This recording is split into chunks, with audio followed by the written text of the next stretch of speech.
What is up, guys? MCMMA here, and in today's video I'm going to be breaking down a few UFC fighters who I think should move weight classes. Let's get right into this one. Alright, before we start, here are a few fighters that I've seen suggested move weight classes a couple times that I do not think would work. First off, I've seen a few people say that Petr Yan should move down to flyweight. I literally don't even think that's possible.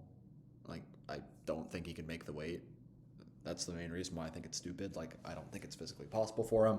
I know he's kind of a small bantamweight, but there's no chance he would make 125. And then another one I've seen a lot is the suggestion that Brandon Royval moves up to bantamweight. Now, there's a number of reasons why I don't think that this would really work well for him. First off, Royval already has no pop. He doesn't hit hard at all. And I think moving up a weight class would just make that even harder for him because he's facing bigger, stronger opponents. And also, Royval does not have a great chin either. So I think that facing bigger guys would lead to more knockouts. And I think that because of those two factors, he just wouldn't be able to have the success at the highest level that he has in the flyweight division. And lastly, Colby Covington. Obviously, this is one that's been talked about for years. Tons of people think that he should move down to lightweight. In his prime, I think that this would have been a good move, but at this point, it would be futile. He's already washed as fuck, and moving down to a more competitive, or not necessarily a more competitive division, but moving down to lightweight isn't going to change that. So I think at this point, he should, realistically, he should probably just retire, but if he's going to keep fighting, he should just ride it out at welterweight. All right, first off, I think that Sean O'Malley should move from bantamweight to featherweight. All right, some of you may be surprised at this one, but there are a few reasons why I think this would be a great move for O'Malley. First off, he will not get back to the belt while Merab is champion. And that's just a fact. He's already lost to him twice. It doesn't really matter where he goes from here. He's not getting another title shot while Merab is champion. And honestly, I don't really see him getting back to the belt, to be honest, because I think once Merab's gone, it's probably going to be Umar, and I don't think O'Malley could beat Umar either. So I think that his title chances at bantamweight are pretty small at this point, and I think if he moved up to featherweight, he would have a lot better of a chance. Another reason, there are so many good matchups for Sean O'Malley at featherweight, like Arnold Allen, Diego Lopez, Gene Silva, Yair. Even Volk would be a sick matchup, even though that's never going to happen because Volk's probably going to retire pretty soon. But there's so many fun. I mean, even Steve Garcia, who else? Lerone Murphy. There's so many fun matchups for him in the featherweight division, and I would love to see them. Also, he's a dude who already hits like a truck, and I think that adding more weight and more muscle to his frame could help that.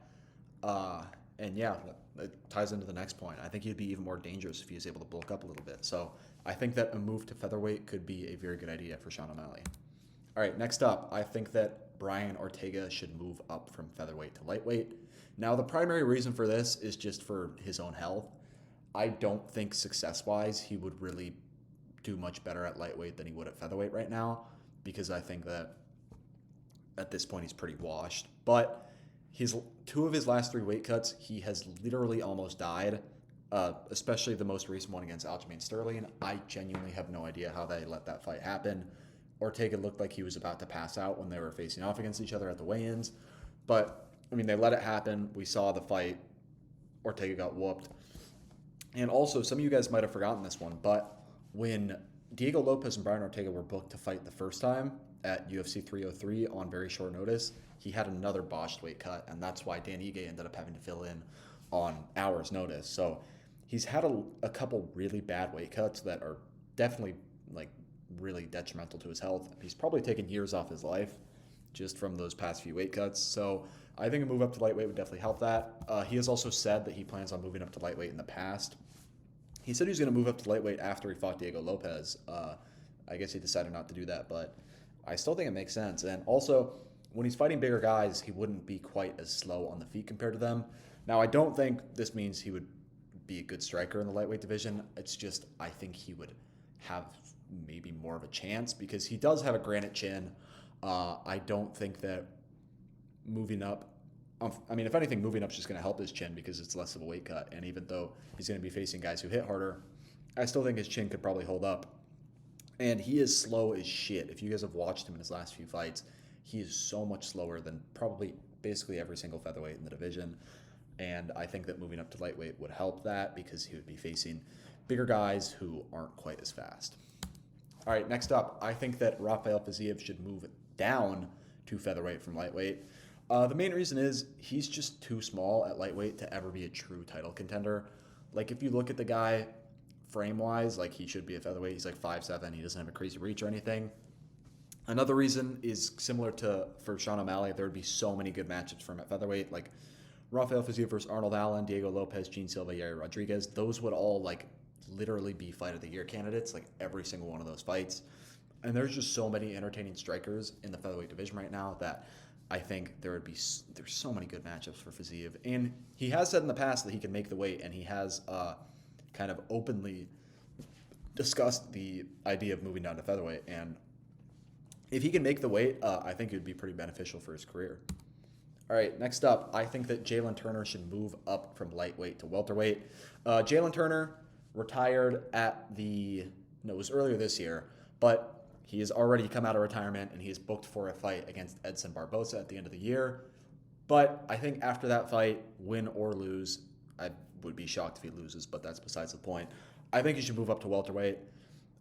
He has a huge weight cut right now. He's had trouble with weight in the past. Like, he missed weight when he fought Mateusz Gamrot. I think he missed by a few pounds in that one. And, I mean, he has a huge frame. The guy's 6'3". I'm pretty sure he's the tallest lightweight in the division right now with a 75.5-inch reach. That would absolutely play at welterweight. He's probably even, frame-wise, I think he still is bigger than most welterweights. And if he just packs on some muscle, I think that would make him even more dangerous because less of a weight cut is always beneficial to fighters. So I think that his ideal weight to fight at would be 170, and I would like to see him move up to the welterweight division after his next fight. All right, next, I think that Reinier de Ridder should move up to light heavyweight from middleweight. De Ridder, as we saw in his last fight, gassed out really, really badly, and he did attribute a lot of that to the constant weight cuts that he's doing. If you guys know, he cuts a ton of weight. He cuts like 30 pounds. And I mean, it's obvious in the cage. He is probably the biggest middleweight in the division right now. But when you're fighting as often as he does, like every 3 months or so, that weight cut just isn't sustainable. So if he wants to stay active, which it seems like he does, and he's pretty old, so I don't know how much time he has in the UFC. But if he wants to stay active, he's going to need to move up. And I also think he's a guy who could have a lot of success in the light heavyweight division because there are very few good grapplers in the division. As we know, de Ridder is a phenomenal grappler. He likes to kind of impose his will on people. And I think that just because of how bad that division is in terms of grappling, I think that he could still have a lot of success, even if he wouldn't have that crazy physical advantage that he does at middleweight. And, I mean, he's had success at light heavyweight in the past. Like, in one championship, he was the 205-pound champ. I think that their middleweight division, like what they call the middleweight division, is 205 pounds. And I believe that's where he fought for most of his career.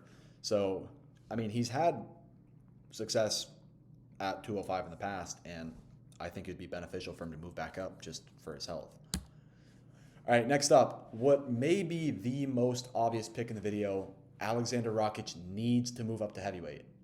He needs to. Like, this move makes too much sense. Rakic is currently on, I believe, a 4-fight losing streak. He hasn't won a fight in, like, almost 5 years at this point. Just got knocked out by Azamat Mirzakhanov at UFC 321.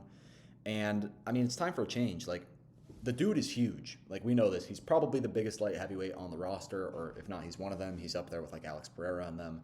But, so first off, he has the frame to succeed at heavyweight. 6'4", 78-inch reach. And also, I think this is the main reason. He's a very technical striker. Like, despite the fact that he's on a 4-fight losing streak, all of those losses have come to elite competition. And I still think he's Jesus fucking Christ. I still think he's a pretty good fighter. And especially if you put him in a division like heavyweight where he's fighting just absolute blobs, just fucking bums, fat bums, I think that he would have so much success. Like, he could easily just pick these dudes apart on the feet. Another big thing is no more weight cut would definitely help his chin. I know he would be facing guys who hit harder, but because of how good he is as a striker, I think that he should be able to not get hit too much by fat heavyweights. And I mean, we've seen his chin get tested in his past few fights. He's gotten knocked out by both Yuri Prochazka and Osman Mirzakhanov.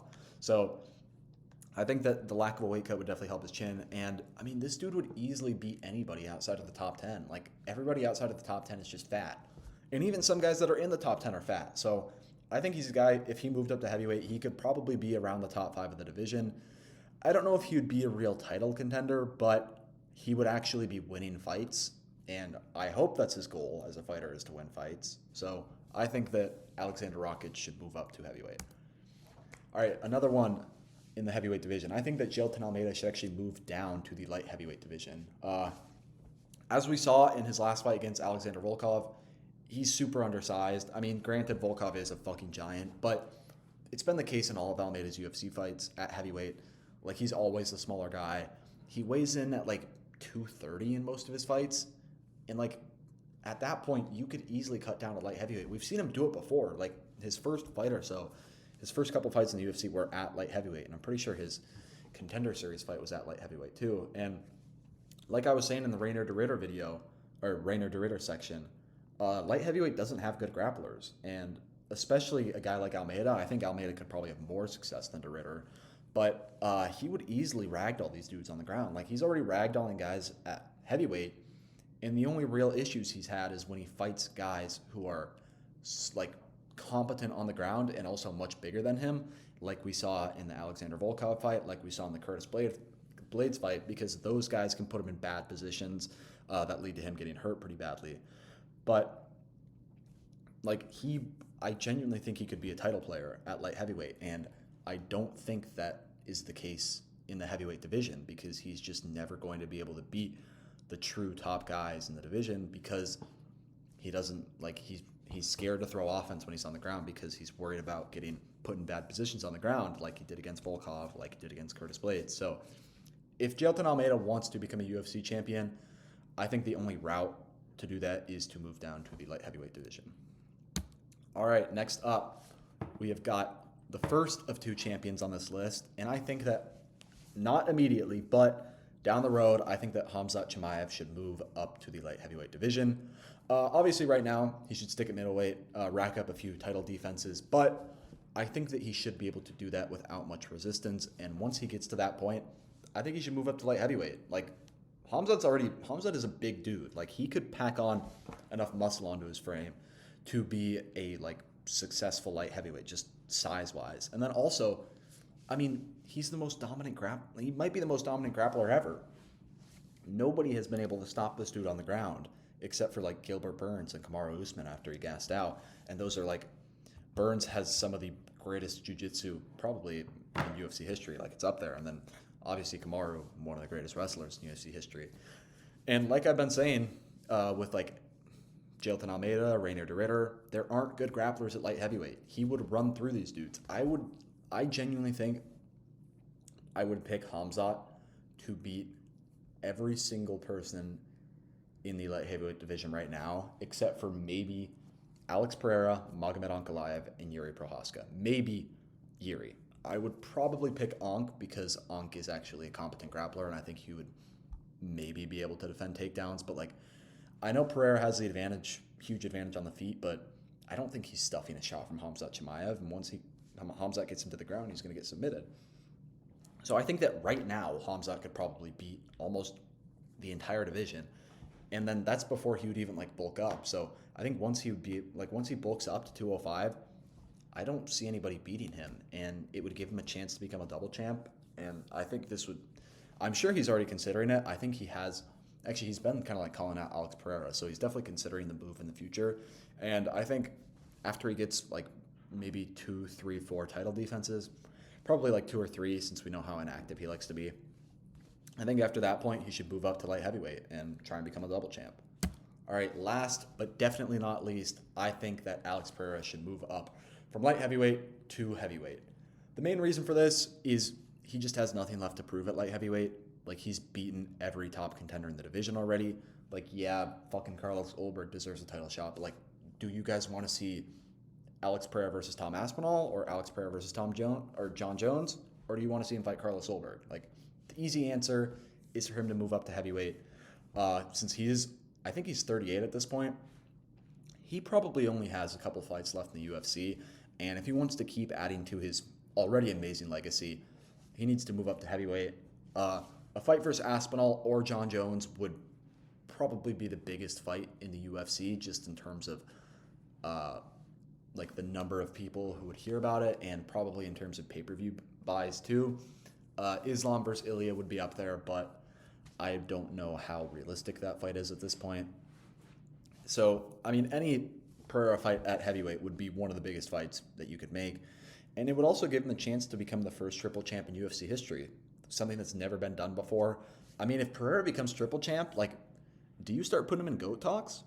Like, you might have to. It's so crazy because he's a guy who has been in the UFC for only 4 years, but the legacy that he has already built is insane. And if you add a win over like Tom Aspinall to that legacy, like, you have to start putting him in some uncomfortable conversations. So for those reasons, I think that Pereira should move up to heavyweight. I think he should do it immediately. I think another fight at light heavyweight would just be a waste of his time because, like I said, he probably only has a couple fights left at this point. And I would genuinely love to see him fight Tom Aspinall. John Jones, I would be a lot less interested in, but that would still be a huge fight. And if he beats John Jones, that's another one that's also huge for the legacy. So I think this one is a no-brainer. I think Alex Pereira should move up to the heavyweight division. All right, those are the UFC fighters that I think should move weight classes, whether it be up or down.